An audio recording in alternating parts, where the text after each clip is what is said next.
Budget 2017 will be tabled next Friday on October 21st, and the options for the government are tough. It has to balance spending and yet ensure that vulnerable groups are taken care of. Now, economists also believe that spending has to be surgically cut to prevent wastage. Now, the budget also has to narrow the federal fiscal budget as well as ensure that sufficient money is spent in the economy to keep it moving. A tall order for sure, but it can be done.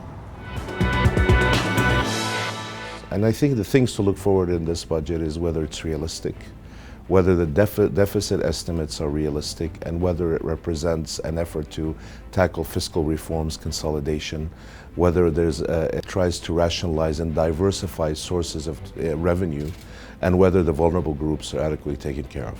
I think people don't understand that, the domestic demand is one of the main theme of the economy at the moment. If we can jumpstart private consumption, your growth will be tackled.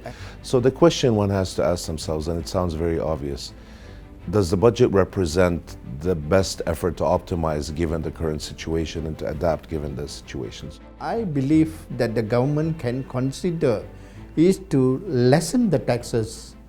Okay, first you can reduce GST for a specific period of time, cut GST for 1% to 5%, from 6 to 5 for a period of 12 months, after which then you go back to 6%. It's okay.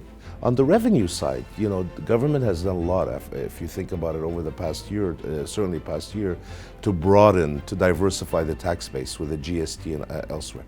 Are we 100%? And that was a very, very important step because it did help raise revenues. Now, moving forward, is there more can be done to further optimize that? We need to jumpstart the economic activities, okay, not to further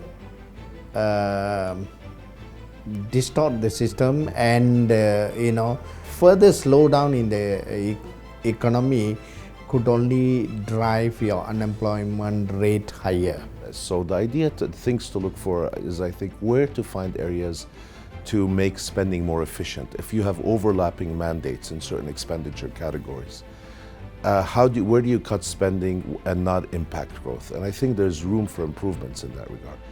Jobs and wages are two areas that the government will need to focus on. Average unemployment rate is at 3.4%, which is highest in the last 4 or 5 years. Okay, and if we don't tackle it properly, it's going to continue. I would say 3 priorities, just thinking off the top of my head, and they're concurrent. I would say they're parallel priorities. One is vulnerable groups. Priorities in terms of expenditure is whatever happens is to ensure that the current system, which is supremely important, continues to help finance vulnerable groups so they are not overly impacted. It's a known fact that 80% of our population is earning less than 5,000. Productive areas, if you look at it from the Khazanah report, recent household, state of the households, you can see that KL is most productive. At the moment, if you look at the, the rising cost of living, in these areas, I don't think that people can afford to save. I'm always concerned about, and I think any self-respecting development practitioner would be concerned about, not only in Malaysia but elsewhere, is the continued focus on ensuring that the bottom 40, those vulnerable groups, those people in the twilight, do not fall back into poverty. I don't agree. You achieve the high income nation whereby by statistics, but majority of your rakyat still earning less than what they are supposed to.